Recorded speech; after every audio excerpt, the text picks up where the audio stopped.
So, direct, indirect స్పీచ్‌ని మీకు అర్థం చేయించడంలో భాగంగా కొంత బ్యాక్‌డ్రాప్ ఇన్ఫర్మేషన్ మనకు అవసరమైతది. ఆ బ్యాక్‌డ్రాప్ ఇన్ఫర్మేషన్‌ని మనం ఇప్పుడు డిస్కస్ చేయబోతున్నాం. అందులో మనం వేటి గురించి తెలుసుకోవాలి అంటే టైప్స్ ఆఫ్ సెంటెన్సెస్ గురించి తెలుసుకోవాలి. డైరెక్ట్ స్పీచ్ నుంచి ఏదైనా ఒక సెంటెన్స్‌ని ఇండైరెక్ట్ స్పీచ్‌లోనికి మనం చేంజ్ చేయాలి అంటే డైరెక్ట్‌గా సెంటెన్సెస్‌ని ఎగ్జాంపుల్స్‌గా తీసుకొని వాటిని ఇంటర్చేంజ్ చేసేటువంటి ప్రయత్నం చేసినట్లయితే మీకు ఆ పర్టిక్యులర్ నాలెడ్జ్ టెంపరరీగా మాత్రమే హెల్ప్ అవుతుంది. రేపటి ఎగ్జామినేషన్‌లో ఎగ్జాంపుల్స్‌ని మార్చినప్పుడు ఆ రకమైనటువంటి నాలెడ్జ్ అంత హెల్ప్ కాకపోవచ్చు. అందుకని మనం ఏం చేస్తున్నాము అంటే డైరెక్ట్, ఇండైరెక్ట్ స్పీచ్ మీద మీకు క్లారిటీ రావాలి అంటే మొట్టమొదట ఇంగ్లీష్ లాంగ్వేజ్‌లో ఉండేటువంటి సెంటెన్సెస్ ఎన్ని రకాల సెంటెన్సెస్ ఉన్నాయి, ఆ సెంటెన్సెస్ గురించి మీరు మొదట తెలుసుకున్నట్లయితే ఆ తర్వాత స్పీచ్ మీద మీకు క్లారిటీ వస్తది. ఇంగ్లీష్ లాంగ్వేజ్‌లో రకరకాల సెంటెన్సెస్ ఉన్నాయి. సో, ఒకటి అసర్టివ్ సెంటెన్స్.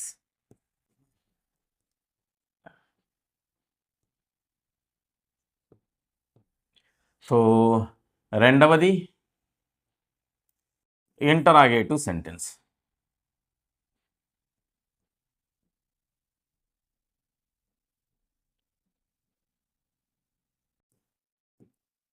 మూడవది ఎక్స్‌క్లమేటరీ సెంటెన్స్.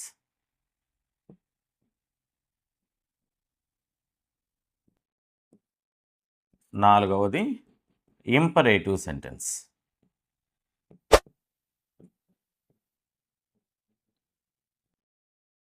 ఈ విధంగా ఇంగ్లీష్ లాంగ్వేజ్‌లో ఆ సెంటెన్స్‌లో ఉండేటువంటి వర్డ్ ఆర్డర్‌ని బేస్ చేసుకొని, అంటే సెంటెన్స్‌లో మనం అరేంజ్ చేసినటువంటి వర్డ్స్‌ని ఆధారంగా చేసుకొని, మరియు ఆ సెంటెన్స్ ప్లే చేసేటువంటి రోల్‌ని ఆధారంగా చేసుకొని, అంటే మన డైలీ లైఫ్‌లో ఆ సెంటెన్స్ ఏ రకమైనటువంటి రోల్‌ను ప్లే చేస్తుంది అనేటువంటి విషయాన్ని ఆధారంగా చేసుకొని, ఇంగ్లీష్ లాంగ్వేజ్‌లో ఉండేటువంటి సెంటెన్సెస్‌ని బ్రాడ్‌గా 4 కేటగిరీస్‌గా డివైడ్ చేసి ఉన్నారు.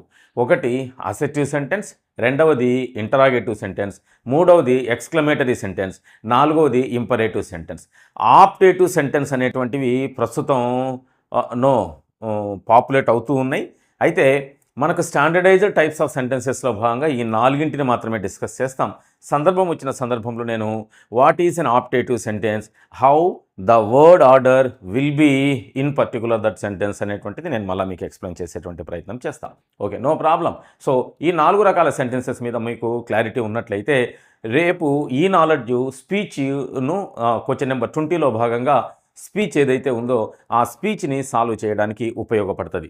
ఇప్పుడు ఒక్కొక్క సెంటెన్స్ నుంచే మనం క్లియర్గా అర్థం చేసుకునేటువంటి ప్రయత్నం చేస్తాం. చూడండి, సో మొట్టమొదటి సెంటెన్స్ ఏంటి? అసర్టివ్ సెంటెన్స్ కదా. Assertive sentence.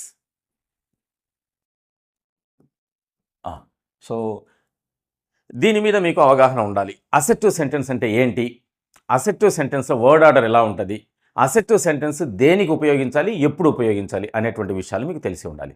సరే, మనం ఆల్రెడీ వాయిస్లో భాగంగా డిస్కస్ చేసి ఉన్నాం. సో సబ్జెక్టు, వర్బ్, ఆబ్జెక్టు అనేటువంటిది standardised structural pattern in English language అనేటువంటిది.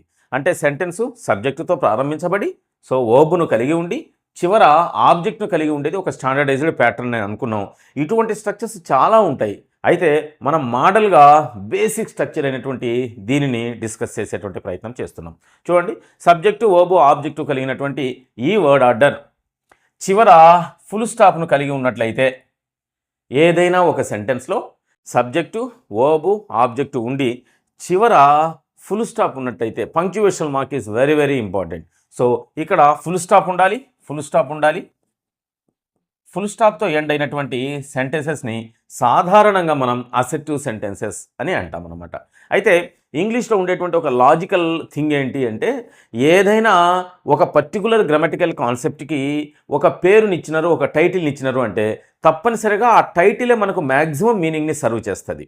సో అసర్టివ్ సెంటెన్స్ అనేటువంటి ఈ పర్టికులర్ టైటిల్కి లిటరల్ మీనింగ్ ఏంటో మనం మొదట తెలుసుకునేటువంటి ప్రయత్నం చేస్తాం.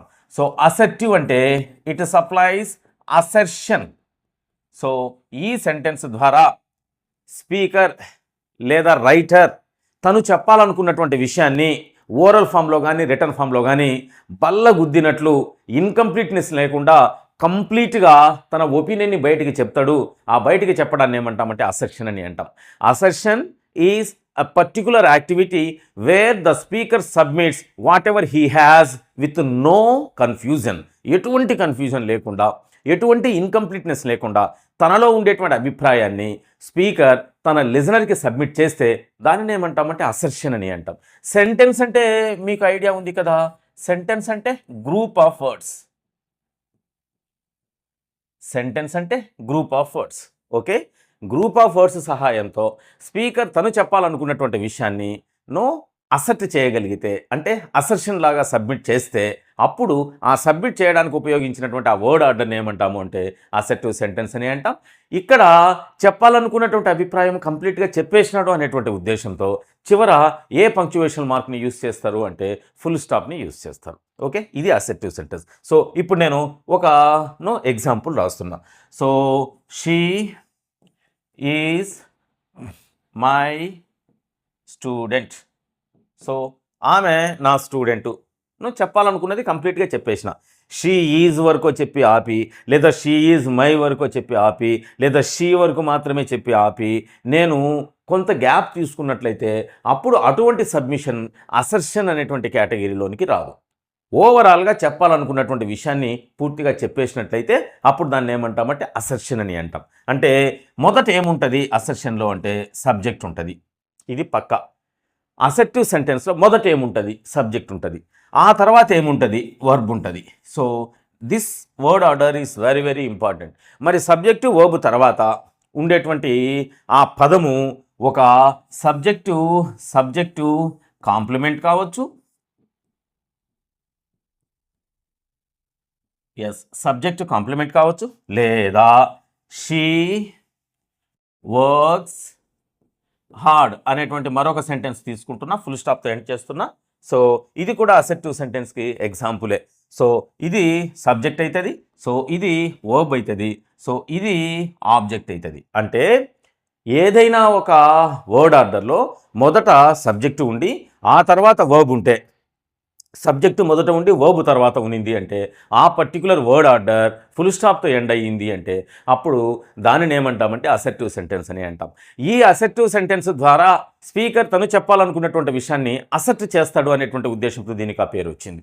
ఈ అసర్టివ్ సెంటెన్స్కే స్టేట్మెంట్ అనే పేరు ఉంది, ఈ అసర్టివ్ సెంటెన్స్కే డిక్లరేటివ్ సెంటెన్స్ అనే పేరు కూడా ఉంది. అయితే అఫిర్మేటివ్ సెంటెన్స్ అనేటువంటి మరొక టర్మ్ను కూడా దీనికి సినానిమస్గా యూస్ చేస్తూ ఉంటారు. అయితే అసర్టివ్ సెంటెన్స్కి మరియు అఫిర్మేటివ్ సెంటెన్స్కి ఒక చిన్న డిఫరెన్స్ ఉంది. ఆ డిఫరెన్స్ను ఒకసారి చూద్దాం. Assertive sentence okay, no problem. Assertive sentence. So దీనినే సాధారణంగా అఫిర్మేటివ్ అని కూడా అంటుంటారు, కానీ రెండింటికి ఒక చిన్న తేడా ఉంది. ఇప్పుడు for example so she comes here, she doesn't come here, రెండు సెంటెన్సులు రాశాను నేను. Okay, she comes here, she doesn't come here, రెండు సెంటెన్సెస్ రాశా. ఇందులో మొదట ఏముంది సబ్జెక్ట్ ఉంది, తర్వాత ఏముంది వర్బ్ ఉంది. ఇందులో ఏముంది మొదట సబ్జెక్ట్ ఉంది, తర్వాత ఏముంది వర్బ్ ఉంది. సబ్జెక్టుతో ప్రారంభించబడి సబ్జెక్టు పక్కనే వర్బ్ను కలిగి ఉండి చివర ఫుల్ స్టాప్ను కలిగి ఉండేటువంటి వర్డ్ ఆర్డర్ని మనం ఏమంటున్నాం అసర్టివ్ సెంటెన్స్ అని అంటున్నాం. ఓకే, అఫిర్మేటివ్ దగ్గరికి వచ్చేతలకే ఇక్కడ చూడండి, రెండు సెంటెన్సెస్ని రెండు ఎగ్జాంపుల్స్ని ఎందుకు ఇవ్వాల్సి వచ్చిందంటే ఇదేమో పాజిటివ్ సెంటెన్స్, ఇదేమో పాజిటివ్ సెంటెన్స్, సో ఇదేమో నెగటివ్ సెంటెన్స్. ఓహో, అసర్టివ్ సెంటెన్సెస్లో పాజిటివ్ సెంటెన్సెస్ ఉంటాయి మరియు నెగిటివ్ సెంటెన్సెస్ ఉంటాయి, కానీ అఫిర్మేటివ్ సెంటెన్సెస్ దగ్గరికి వచ్చేతలకే కేవలం పాజిటివ్ సెంటెన్సెస్ మాత్రమే ఉంటాయి. సో అసర్టివ్ సెంటెన్సెస్లో పాజిటివ్ సెంటెన్సెస్ని మనం ఏమంటామంటే అఫిర్మేటివ్ సెంటెన్స్ అని అంటాం. ఓకే, ఈ చిన్న తేడాను తెలుసుకోండి. నేను ఏమంటున్నా, డైరెక్ట్ ఇండైరెక్ట్ స్పీచ్ మీద మీకు క్లారిటీ రావడానికి, ఈ బ్యాక్డ్రాప్ ఇన్ఫర్మేషన్ మీద మీకు క్లారిటీ ఉన్నిందంటే సో నేను చేసేటువంటి ఆ తర్వాత వీడియో ఏదైతే ఉంటుందో అది కంఫర్ట్గా మీకు అర్థమవుతుంది. సో మొట్టమొదట టైప్స్ ఆఫ్ సెంటెన్సెస్లో మనం ఉన్నాం. ఆ టైప్స్ ఆఫ్ సెంటెన్సెస్ని assertive sentence, interrogative sentence, exclamatory and imperative sentence అనేటువంటి 4 రకాల స్టాండర్డైజ్డ్ ఫామ్స్ను నేను లిస్ట్ అవుట్ చేసి ఉన్నా. అందులో మొట్టమొదటి అసెర్టివ్ సెంటెన్స్ గురించి చెబుతున్నా. అసెర్టివ్ సెంటెన్స్ అంటే ఏంటి అంటే స్పీకర్ లేదా యూజర్ లేదా రైటర్ తను చెప్పాలనుకున్నటువంటి అభిప్రాయాన్ని క్లియర్గా ఎటువంటి ఇన్కంప్లీట్నెస్ లేకుండా పూర్తిగా చెప్పాలనుకున్నటువంటి భావాన్నంతా కూడా లిజనర్తో షేర్ చేసుకునేటువంటి ఆ కంప్లీట్ సబ్మిషన్ ఏమంటాము అంటే మనం అసెర్టివ్ సెంటెన్స్ అని అంటాం. అసెర్షన్ని సబ్మిట్ చేస్తున్నాము అనేటువంటి ఉద్దేశంతో దానికి అసెర్టివ్ సెంటెన్స్ అనేటువంటి పేరు వచ్చింది. ఈ అసెర్టివ్ సెంటెన్స్ని స్టేట్మెంట్ అని అనవచ్చు, డిక్లరేటివ్ సెంటెన్స్ అని అనవచ్చు, ఈవెన్ అఫిర్మేటివ్ సెంటెన్స్ అని కూడా అనవచ్చు. అయితే అసెర్టివ్ సెంటెన్స్కి అఫిర్మేటివ్ సెంటెన్స్కి ఒక చిన్న తేడా ఉంది అని చెప్పిన. ఏంటిది అంటే అసెర్టివ్ సెంటెన్సెస్లో పాజిటివ్ మరియు నెగిటివ్ సెంటెన్సెస్ రెండూ రాయొచ్చు. కానీ అఫిర్మేటివ్ సెంటెన్సెస్లో అదే వర్డ్ ఆర్డర్ని కలిగి చిట్ట ఫుల్ స్టాప్ అనేటువంటి పంక్చువేషన్ మార్కునే కలిగి కేవలం పాజిటివ్ సెంటెన్సెస్ని మాత్రమే చెప్పాలా అనేటువంటి విషయాన్ని మీరు తెలుసుకున్నారు అంటే టోటల్గా ఈ రకమైనటువంటి సెంటెన్స్ మీద మీకు క్లారిటీ వచ్చినట్లయితే అది అసెర్టివ్ సెంటెన్స్ యొక్క వర్డ్ ఆర్డర్ ఎలా ఉంటుంది, మొదట సబ్జెక్ట్ ఉంటుంది, తర్వాత వర్బ్ ఉంటుంది. ఓకేనా? ఇప్పుడు నేను రెండవ రకమైనటువంటి సెంటెన్సెస్ దగ్గరికి పోతున్నా.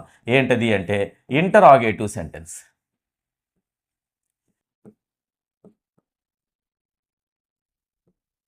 Interrogative sentence. ఓకేనా? ఎస్. ఆ ఇంటరాగేటివ్ సెంటెన్సెస్ని నేను మరొక పేజీలో చెప్పేటువంటి ప్రయత్నం చేస్తా.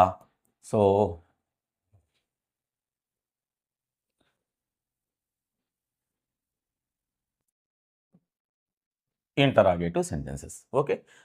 అసెర్టివ్ సెంటెన్సెస్ అంటే అసెర్షన్ని సప్లై చేస్తాయి. ఇంటరాగేటివ్ సెంటెన్సెస్ అంటే ఇంటరాగేషన్ని ఎన్క్వైర్ చేస్తాయి.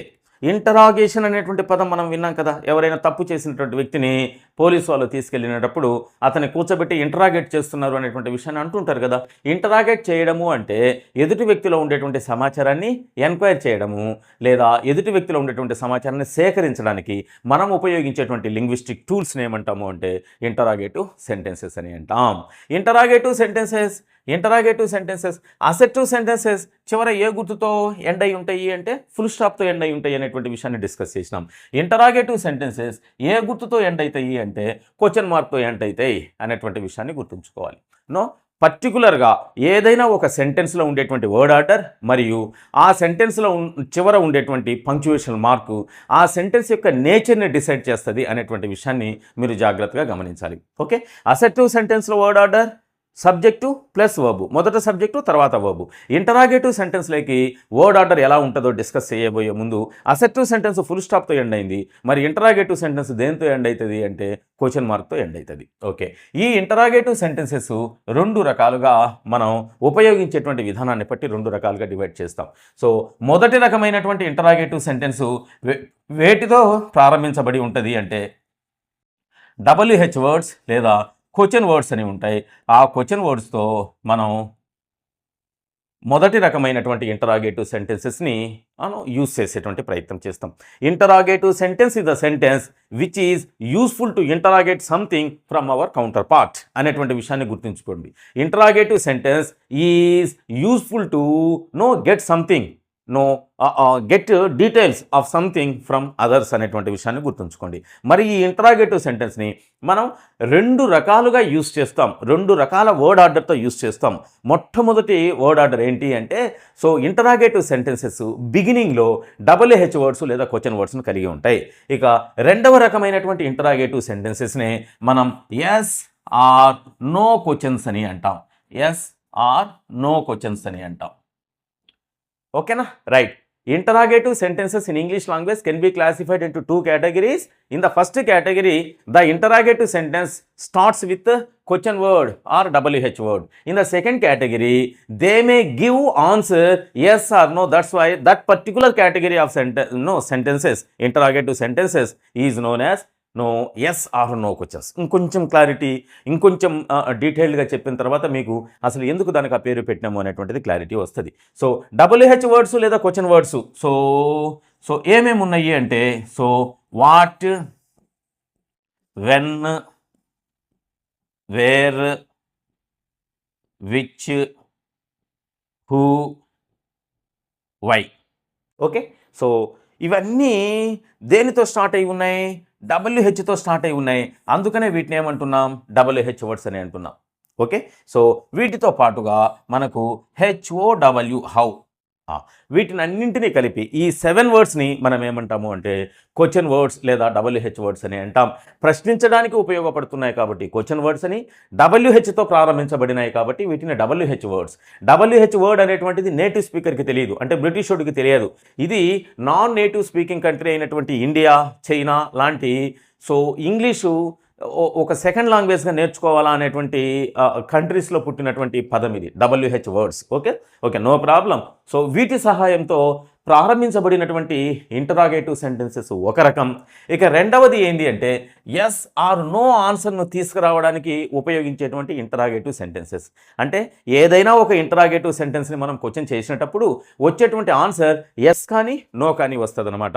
సో అటువంటి ఆ ఎస్ ఆర్ నో ఆన్సర్ని ఎక్స్పెక్ట్ చేసేటువంటి ఇంటరాగేటివ్ ఫామ్ని మనం ఏమంటున్నాం? ఎస్ ఆర్ నో క్వశ్చన్స్ అని అంటున్నాం. ఇవి వేటి సహాయంతో స్టార్ట్ అవుతాయి అంటే ఇవి యాక్సిలరీ వర్బ్తో స్టార్ట్ అవుతాయి. వేటితో ప్రారంభించబడతాయి? యాక్సిలరీ వర్బ్స్తో ప్రారంభించబడతాయి. ఓకే, ఏమేమి ఉన్నాయి యాక్సిలరీ వర్బ్స్ అని డిస్కస్ చేస్తాం మనం ఇప్పుడు. సో యాక్సిలరీ వర్బ్స్ ఏమేమి ఉన్నాయి? So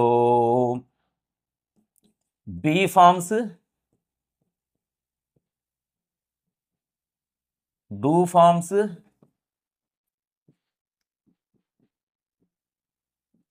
have forms,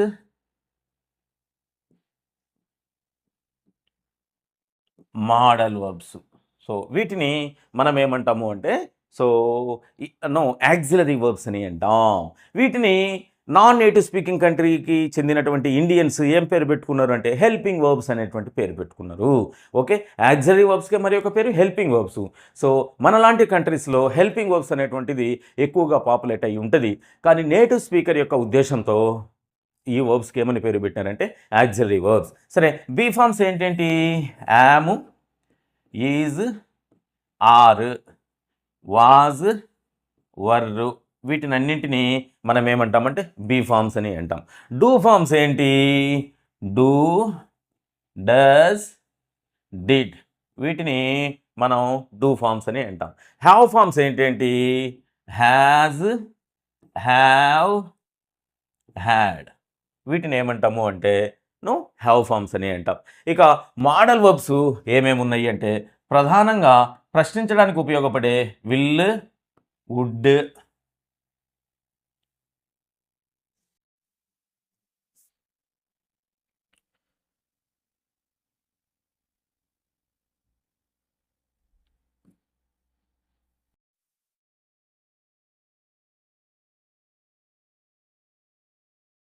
shall, should, may, might, can, could. Okay, వీటిని ప్రధానంగా మనం మోడల్ వర్బ్ సెక్షన్లో ఈ ఇంటరాగేటివ్ సెంటెన్సెస్కి ఉపయోగపడే మోడల్ వర్బ్స్గా మనం ఇక్కడ కన్సిడర్ చేస్తాం. ఒక్కసారి నేను ఆన్ ద హోల్ కన్క్లూజన్ ఇచ్చేటువంటి ప్రయత్నం చేస్తా. యాక్సిలరీ వర్బ్స్ అనేటువంటివి ఇవి ఇంటరాగేటివ్ ఫామ్లో అంటే ప్రశ్నించడానికి ఉపయోగపడతాయి.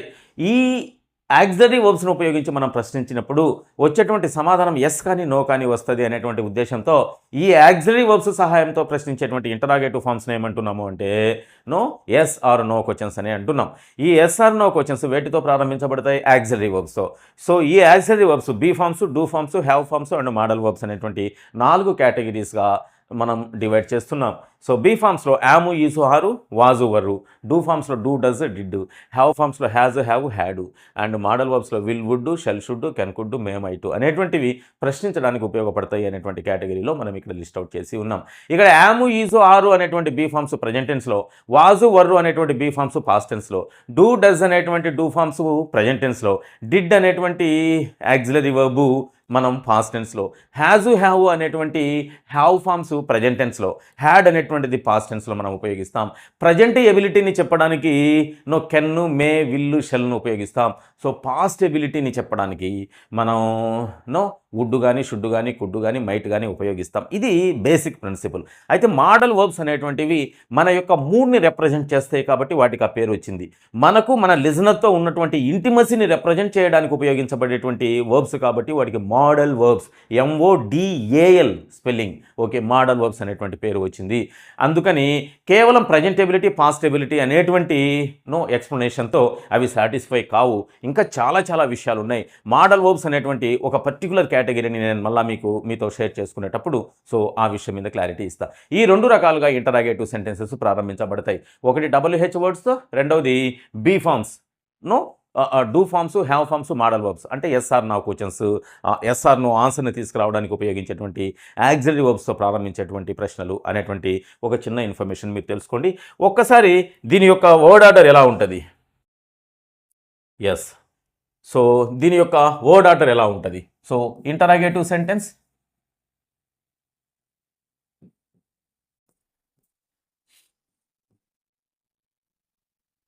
ఇంటరాగేటివ్ సెంటెన్సెస్, వీటి యొక్క వర్డ్ ఆర్డర్ ఎలా ఉంటుంది చూడండి. 2 రకాల ప్రశ్నలు అన్నాం కదా. నేను మొదటి రకం ప్రశ్న వేస్తున్నా. ఏంటది అంటే వాట్ ఈజ్ యువర్ ఫేవరెట్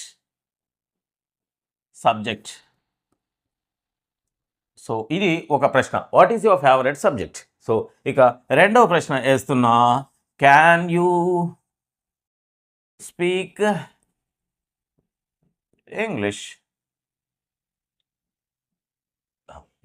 చూడండి 2 రకాల సెంటెన్సెస్ రాసిన. మొదటిదేమో what is your favourite subject, రెండవదేమో can you speak English. Okay, 2 రకాల సెంటెన్సెస్ రాశా. చూడండి, ఇంతకుముందు మనము ఇంటరాగేటివ్ సెంటెన్సెస్ యొక్క ఎగ్జిక్యూషన్లో భాగంగా 2 రకాలుగా వీటిని మనం ఎగ్జిక్యూట్ చేస్తామని చెబుతూ WH వర్డ్స్తో ప్రారంభించబడేటివి, ఆక్సిలరీ వర్బ్స్తో ప్రారంభించబడేటువంటి 2 కేటగిరీస్ చేసినాం కదా. ఆ 2 రూల్స్ ఇక్కడ సాటిస్ఫై అయితే లేదో ఒకసారి చూద్దాం. చూడండి, వాట్ ఈజ్ యువర్ ఫేవరెట్ సబ్జెక్ట్లో వాట్ అనేటువంటిది క్వశ్చన్ వర్డ్ కదా, WH వర్డ్ కదా. అండ్ దెన్ సో ఇక్కడ WH వర్డ్ తర్వాత ఉండేటువంటి వర్డ్ ఆర్డర్ని బేస్ చేసుకుని అది ఇంటరాగేటివ్ ఫామా, అసెర్టివ్ ఫామా అనేటువంటిది మనం ఇక్కడ డిస్కస్ చేస్తాం. సో ఇక్కడ రెండవది చూడండి, రెండవది ఇక్కడ కెన్ అనేటువంటి ఒక మోడల్ వర్బ్ సహాయంతో ఇక్కడ మనం ప్రశ్న వేసినాం. కెన్ లేకపోతే యామ్ లేకపోతే is, are, was, were, do, does, did, has, have, had, may, might, will, shall, could, should, ఇలా ఏ రకమైనటువంటి యాక్సిలరీ వర్బ్ అయినా ఇక్కడ చేయవచ్చు. సో ఈ యాక్సిలరీ వర్బ్ను బేస్ చేసుకుని పక్కన ఉన్నటువంటి పదాలు మారుకుంటూ వెళ్ళిపోతుంటాయి అన్నమాట. సో ఇక్కడ వాటిని మనం యూజ్ చేసినాం. వాటు, వేరు, విచ్చు, వెన్ను, హూ, హౌ, వై, ఇలా రకరకాల క్వశ్చన్ వర్డ్స్ ఉన్నాయి కదా. ఏ క్వశ్చన్ వర్డ్ అయినా ఇక్కడ రావడానికి ప్రాబబిలిటీ ఉంది. క్వశ్చన్ వర్డ్తో ప్రారంభించబడేటువంటి ఇంటరాగేటివ్ సెంటెన్స్ మరియు యాక్సిలరీ వర్బ్తో ప్రారంభించబడినటువంటి ఇంటరాగేటివ్ సెంటెన్స్. ఈ యాక్సిలరీ వర్బ్తో ప్రారంభించబడినటువంటి ఇంటరాగేటివ్ సెంటెన్స్కి ఆన్సరు ఎస్ కానీ నో కానీ వస్తుంది కాబట్టి ఇటువంటి సెంటెన్సెస్ని మనం ఏమంటున్నాం, ఎస్ ఆర్ నో క్వశ్చన్స్ అని అంటున్నాం. As far as this particular first category question is concern. So ఇక్కడ మనం ఇన్ఫర్మేషన్ గ్యాదర్ చేస్తాం, ఇంటరాగేట్ చేస్తాం. ప్రధానంగా ఇటువంటి వాటినే మనం ఇంటరాగేటివ్ సెంటెన్సెస్ అనాలి. అయితే చివర ప్రశ్న గుర్తు పెట్టుకుని మనము కొంత ఇన్ఫర్మేషన్ని గ్యాదర్ చేస్తామనేటువంటి ఉద్దేశంతో ఈ రెండింటినీ ఇంటరాగేటివ్ సెంటెన్సెస్ కేటగిరీలో మనం యాడ్ చేసి డిస్కస్ చేయవలసి ఉంది. ఓకేనా? ఇప్పుడు ఇంటరాగేటివ్ సెంటెన్స్లో వర్డ్ ఆర్డర్ ఎలా ఉంటుంది చూడండి. ఇక్కడ వాట్ తర్వాత ఏముంది, వర్బ్ ఉంది. ఇక్కడ కెన్ తర్వాత ఏముంది, ఎస్ కెన్ అనేటువంటిది ఏంటి, verb. Okay, no problem. So what తర్వాత వాట్ అనేటువంటి క్వశ్చన్ వర్డ్ని పక్కన పెట్టండి. సో వాట్ తర్వాత ఏముంది, వర్బ్ ఉంది. వర్బ్ తర్వాత సో దేని గురించి మనం ఇక్కడ మాట్లాడుతున్నాం, అర్థం పరంగా మనం వాయిస్లో చెప్పి ఉన్నాం.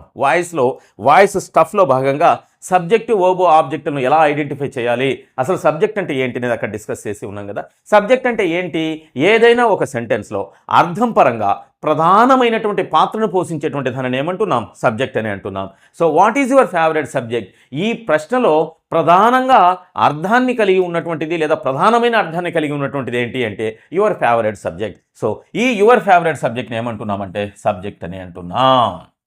ప్రధానమైనటువంటి అర్థాన్ని ఎక్స్పెక్ట్ చేసేటువంటి పద సమూహం కాబట్టి సో దానిని మనం సబ్జెక్ట్ అని అంటున్నాం. సో ఓవరాల్గా కన్క్లూషన్ ఏంటి, క్వశ్చన్ వర్డ్తో ప్రారంభించబడినటువంటి క్వశ్చన్స్లో మొదట క్వశ్చన్ వర్డ్ ఉండి ఆ తర్వాత వర్బ్, దాని తర్వాత సబ్జెక్ట్ ఉంటుంది. అసెర్టివ్ సెంటెన్స్లో మొదట సబ్జెక్టు తర్వాత వర్బ్. ఇంటరాగేటివ్ సెంటెన్స్లో మొదట వర్బ్ తర్వాత సబ్జెక్ట్. ఇక్కడికి రండి, కెన్ అనేటువంటిది ఒక యాక్సిలరీ వర్బ్ కదా. వర్బ్ తర్వాత ఏముంది అంటే సబ్జెక్ట్ ఉంది. ఓహో, ఏదైనా ఒక వర్డ్ ఆర్డర్కి ఇంటరాగేటివ్ ఫామ్ రావాలి అంటే మొదట వర్బ్ ఉండాలి, ఆ తర్వాత సబ్జెక్ట్ ఉండాలి. అసెప్టివ్లో మొదట సబ్జెక్ట్ ఉండాలి, ఆ తర్వాత వర్బ్ ఉండాలి. ఫినిష్. Okay, right. ఇప్పుడు నేను మరొక కేటగిరీలోకి వెళ్తున్నా. ఎస్. సో రెండవ కేటగిరీ ఏంటి అంటే ఎక్స్క్లమేటరీ సెంటెన్సెస్.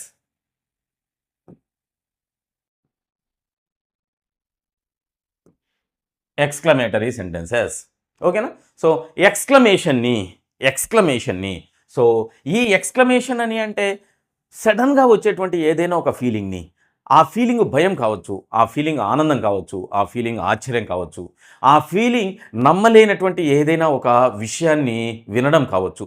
ఈ విధంగా మనం ఏదైనా ఒక సడన్ ఫీలింగ్ని సడన్గా ఎక్స్ప్రెస్ చేసినప్పుడు ఆ ఆ ఎక్స్ప్రెషన్ని తెలియచేసేటువంటి ఇంగ్లీష్ లాంగ్వేజ్లో సెంటెన్స్ని ఏమంటామంటే ఎక్స్క్లమేటరీ సెంటెన్స్ అని అంటాం. ఈ ఎక్స్క్లమేటరీ సెంటెన్స్ సాధారణంగా రెండు రకాలుగా యూస్ చేయబడుతుంది. నెంబర్ 1, ఇంటర్జెక్షన్స్ సహాయంతో యూస్ చేయబడుతుంది. ఓకే, ఇంటర్జెక్షన్స్ సహాయంతో. నెంబర్ టూ వాట్ కానీ హౌ కానీ ఈ రెండు పదాల సహాయంతో కూడా ఒక ఎక్స్క్లమేటరీ సెంటెన్స్ని మనం ఆపరేట్ చేయవచ్చు. అసెప్టివ్ సెంటెన్స్ ఏ పంక్చువేషన్ మార్క్తో ఎండ్ అయింది? ఫుల్ స్టాప్తో. Interrogative sentence whether with question word or with auxiliary verb. So దేనితో ప్రారంభించబడినప్పటికీ కూడా ఇంటరాగేటివ్ సెంటెన్స్ ఏ పంక్చువేషన్ మార్క్తో ఎండ్ అయింది అంటే ఏం చెప్తాము అంటే క్వశ్చన్ మార్క్తో ఎండ్ అయింది. As far as this particular category of sentence is concern, exclamatory sentence ends with or exclamatory sentence consists exclamatory mark. So ఏ గుర్తును కలిగి ఉంటుంది అంటే ఆశ్చర్యార్థకపు గుర్తు అని మనం తెలుగులో అంటున్నాం.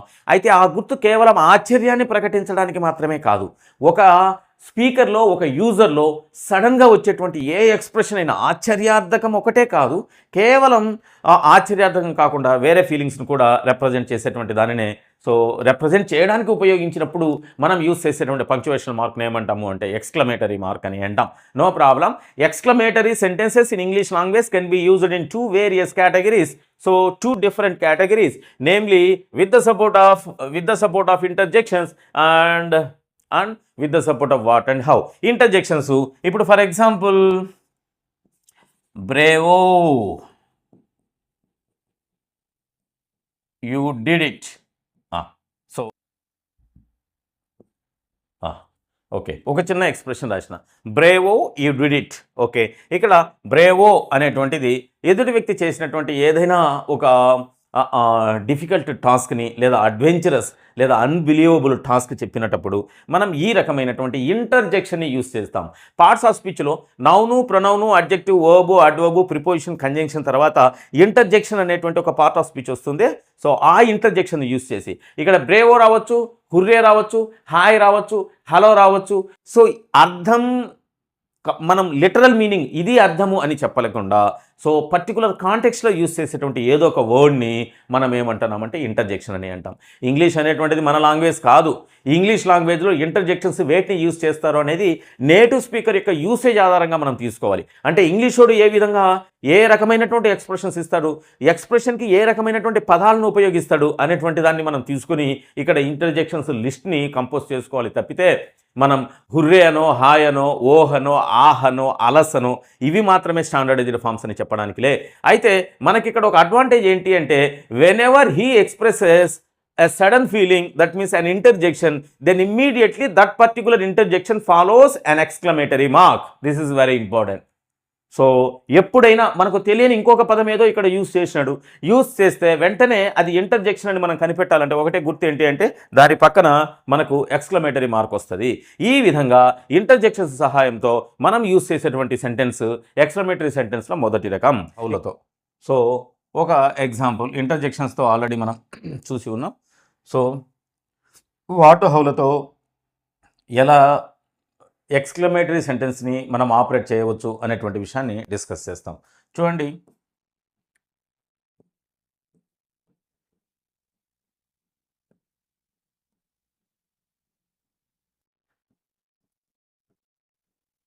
Yes, what a tall building it is, what a tall building it is. So ఇది వాట్ సహాయంతో ప్రారంభించబడినటువంటి ఒక ఎక్స్క్లమేటరీ సెంటెన్స్. వాటు హౌలతో ప్రారంభించబడినప్పుడు ఎక్స్క్లమేటరీ మార్కు వాక్యం యొక్క చివరికి వెళ్ళిపోతుందన్నమాట. అదే ఇంటర్జెక్షన్స్తో ప్రారంభించినప్పుడు ఇంటర్జెక్షన్ పక్కనే ఎక్స్క్లమేటరీ మార్కు రావడానికి ఛాన్సెస్ ఉన్నాయి. Okay, so what a tall building it is. ఒకవేళ ఇదే సెంటెన్స్ని హౌతో మనం రాసినాం అనుకోండి,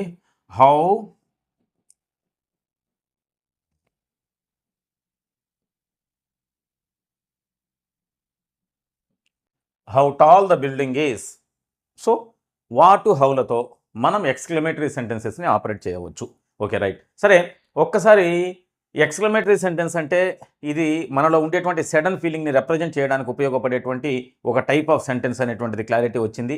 మనం ఆల్రెడీ అసెర్టివ్ సెంటెన్స్, ఇంటరాగేటివ్ సెంటెన్సెస్ మీద క్లారిటీ తీసుకొని ఉన్నాం.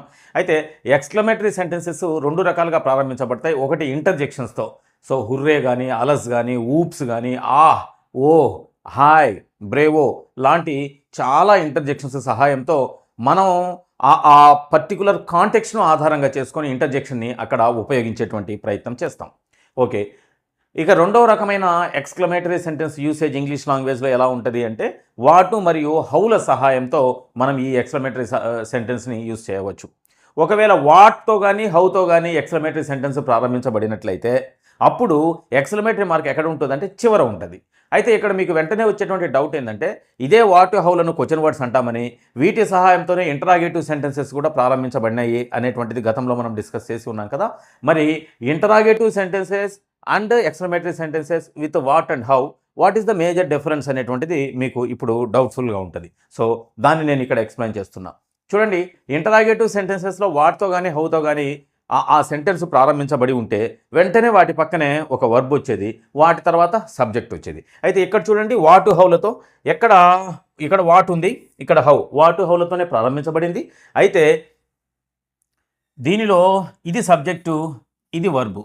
సో సబ్జెక్టు వర్బులు ఎక్కడికి వెళ్ళినాయి చూడండి. సబ్జెక్టు వర్బులు అంటే క్వశ్చన్ వర్డ్ పక్కన కాకుండా సో చివరన మనకు ఈ సబ్జెక్టు మరియు వర్బులు ఉండడానికి ఛాన్సెస్ ఉంది. అదే హౌతో చూసినట్లయితే సో ద బిల్డింగ్ అనేటువంటిది సబ్జెక్టు, ఈజ్ అనేటువంటిది వర్బు. సో ఈ విధంగా వాటు హౌలతో ఎక్స్క్లమేటరీ సెంటెన్సెస్ ప్రారంభించబడి ఆపరేట్ చేయడానికి ఛాన్సెస్ ఉన్నాయి అనేటువంటి విషయాన్ని గమనించండి.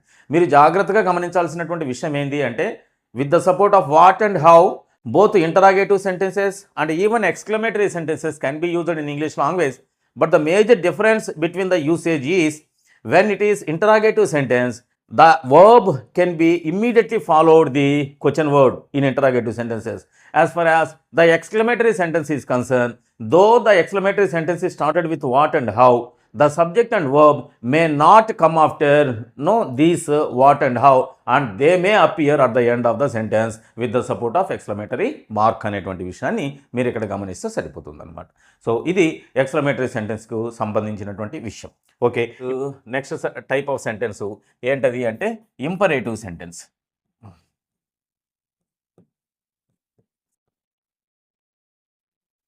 ఇంపరేటివ్ సెంటెన్స్ చూడండి, మనం ఇంపరేటివ్ మూడ్ అనేటువంటిది కూడా గ్రామటికల్ కాన్సెప్ట్స్లో డిస్కస్ చేస్తాం, తర్వాత క్లాసెస్లో డిస్కస్ చేస్తాం. ఇంపరేటివ్ మూడ్ అంటే ఎదుటి వ్యక్తిని ఒక రకమైనటువంటి కమాండ్ రూపంలో కానీ, లేకపోతే రిక్వెస్ట్ రూపంలో కానీ, లేకపోతే ప్లీడింగ్ రూపంలో కానీ, request or the maximum request in the form of pleading.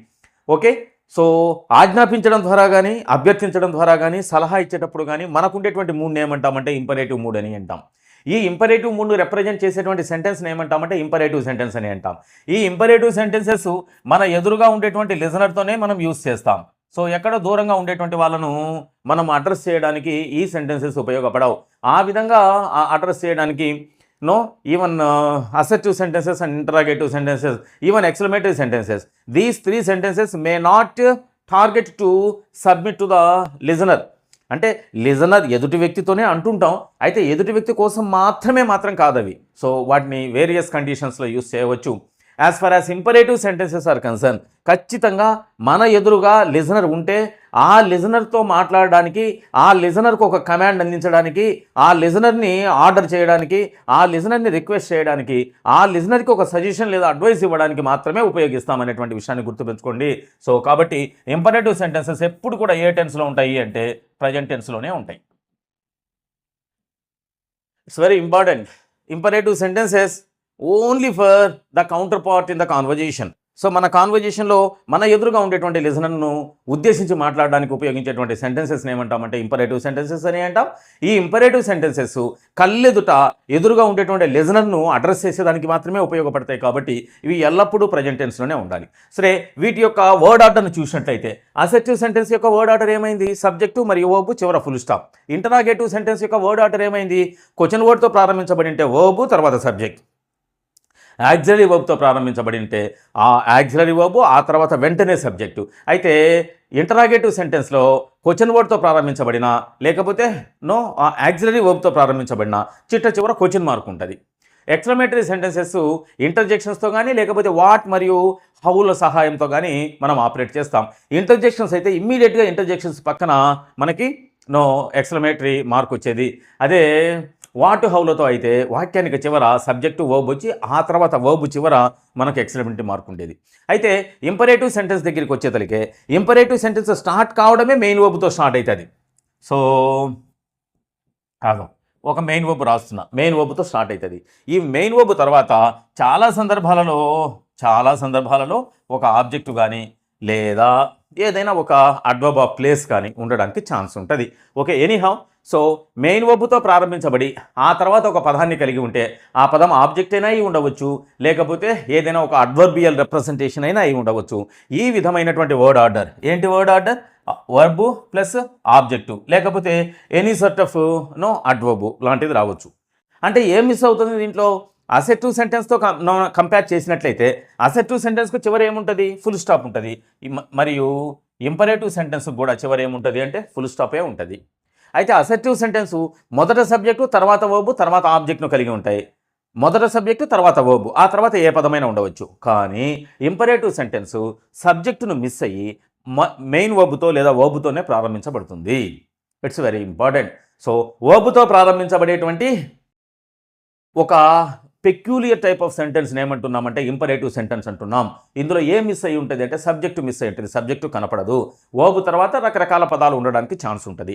అసెర్టివ్ sentence subject plus verb, interrogative sentence verb plus subject, exclamatory sentences ఓవరాల్గా ఇంటర్జెక్షన్ కానీ లేకపోతే వాటు హౌలతో కానీ ఆపరేట్ చేయబడతాయి. అవి ఒక different kind of sentences. So word order ఎలా ఉంటుందంటే ఇంటర్జెక్షన్ తర్వాత సో యాజ్ యూజువల్ ఒక అసెర్టివ్ సెంటెన్సే ఉంటుంది ఎక్కడ? ఎక్స్క్లమేటరీ సెంటెన్స్లో.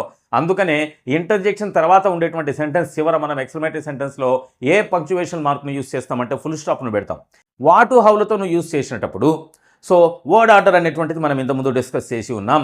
అయితే సబ్జెక్టు వర్బులు ఎక్కడ ఉంటాయని ఆలోచన చేస్తే చివర ఉంటాయి అనమాట. ఆ వర్బ్ తర్వాతనే మనకి ఎక్స్క్లమేటరీ మార్క్ ఉండడానికి ఛాన్స్ ఉంటుంది. కానీ ఇంపరేటివ్ సెంటెన్స్లో వర్బ్తో ప్రారంభించబడి ఆ తర్వాత ఒక పదాన్ని కలిగి ఉంటుంది. సబ్జెక్టు మిస్ అయి ఉంటుంది. సో చివర పంక్చువేషన్ మార్క్ ఫుల్ స్టాప్ ఉంటుంది. ఈ రకమైనటువంటి రిప్రజెంటేషన్ని మనం ఏమంటాము అంటే ఇంపరేటివ్ సెంటెన్స్ అని అంటాం. ఓకేనా? సో ఇంపరేటివ్ సెంటెన్సెస్ సబ్జెక్ట్ను మిస్ అయ్యి ఉంటాయి. ఇంపరేటివ్ సెంటెన్సెస్ ఎల్లప్పుడూ ప్రజెంట్ టెన్స్లో ఉంటాయి అనేటువంటి విషయాన్ని మనం చెప్పి ఉన్నాం. కాబట్టి ఎటువంటి పరిస్థితుల్లో ఈ మెయిన్ వర్బ్ క్లోజింగ్ కానీ క్లోజ్డ్ కానీ క్లోజెస్ కానీ విల్ క్లోజ్ కానీ ఇటువంటి రూపాలు రావడానికి ఛాన్స్ లేదు. ఎప్పుడు కూడా మెయిన్ వర్బ్ బేస్ ఫామ్లోనే ఉండాలి. క్లోజే ఉండాలి, పుట్టే ఉండాలి, లుక్కే ఉండాలి, వాచ్ ఉండాలి, రైట్ ఉండాలి. రైట్స్ కానీ రోట్ కానీ రైటింగ్ కానీ రిటర్న్ కానీ విల్ రైట్ కానీ ఇటువంటి ఏ రకమైన వర్బ్ యొక్క కాంజుగేటెడ్ ఫామ్స్ను మనం అక్కడ గమనించడానికి వీలు లేదు. ఇంపరేటివ్ సెంటెన్స్ అనేటువంటిది తప్పనిసరిగా ప్రజెంట్ టెన్స్లోనే ఉండాలి. మెయిన్ వర్బ్ అనేటువంటిది బేస్ ఫామ్లోనే ఉండాలి. That is the total representation regarding imperative sentences. ఇది ఓవరాల్గా 4 రకాలుగా ఉండేటువంటి సెంటెన్సెస్. ఈ 4 సెంటెన్సెస్ని ఒక్కసారి నేను కన్క్లూడ్ చేసే ముందు బ్రీఫ్ చేసేటువంటి ప్రయత్నం చేస్తా. ఇంగ్లీష్ లాంగ్వేజ్లో 4 రకాల సెంటెన్సెస్ ఉన్నాయి. అవి ఉపయోగించే విధానాన్ని బట్టి వాటిలో ఉండేటువంటి వర్డ్ ఆర్డర్ని బేస్ చేసుకుని so assertive sentences, interrogative sentences, exclamatory sentences and imperative sentences అనేటువంటివి ఈ 4 రకాల సెంటెన్సెస్. అసెర్టివ్ సెంటెన్స్లో భాగంగా సో మొదట సబ్జెక్ట్ ఉండి తర్వాత వర్బ్ ఉండి చివర ఫుల్ స్టాప్ ఉంటుంది. ఇంటరాగేటివ్ సెంటెన్సెస్లో మొదట వర్బ్ ఉండి తర్వాత సబ్జెక్ట్ ఉంటుంది. అంటే ముందు వైపున ఒకవేళ క్వశ్చన్ వర్డ్ ఉంటే క్వశ్చన్ వర్డ్తో ఉండేటువంటి ఇంటరాగేటివ్ సెంటెన్స్లో భాగంగా అని చెప్పుకుంటే సరిపోతుంది. ఎనీహౌ సబ్జెక్టు వర్బుల యొక్క ప్లేసులు మాత్రమే మనం డిస్కస్ చేసినప్పుడు ఇంటరాగేటివ్ సెంటెన్స్లో మొదట వర్బ్ ఉంటుంది తర్వాత సబ్జెక్ట్ ఉంటుంది. ఎక్స్క్లమేటరీ సెంటెన్సెస్లో మొదట సబ్జెక్ట్ ఉంటుంది తర్వాత వర్బ్ ఉంటుంది. అదే ఇంపరేటివ్ సెంటెన్సెస్లో సబ్జెక్టు మిస్ అవుతుంది. మెయిన్ వర్బ్తోనే స్టార్ట్ అవుతుంది. ఆ మెయిన్ వర్బ్ కూడా simple present base form of the వర్బే ఉంటుంది. ఆ తర్వాత ఆబ్జెక్ట్ కానీ లేకపోతే మరే రకమైన అడ్వర్బియల్ రిప్రజెంటేషన్ కానీ ఉంటుంది. ఒకవేళ ఇంపరేటివ్ సెంటెన్స్గా మీరు సబ్జెక్ట్ను సప్లై చేయదలుచుకుంటే ఎదుటి వ్యక్తితోనే మాట్లాడుతున్నాం కాబట్టి సెట్ అయ్యేటువంటి సబ్జెక్ట్ ఏంటంటే యు మాత్రమే ఉంటుంది. సో ఇక్కడ ఒకవేళ మనం ఏదైనా సబ్జెక్ట్ని మనం రిప్రజెంట్ చేయాలి అనుకుంటే you close the door. No, this is the actual representation. But the counter part is before you have been offering or submitting your ideas to the counterpart by pointing him. That's why no need to use this particular subject. That's why direct so without using the subject we can point the listener, you close the door, plus close the door. So already we are pointing, so close the door. ఇలా చెప్పడానికి chances ఉండేటువంటి ఒక peculiar kind of సెంటెన్స్ని ఏమంటాము అంటే imperative sentence అని అంటాం.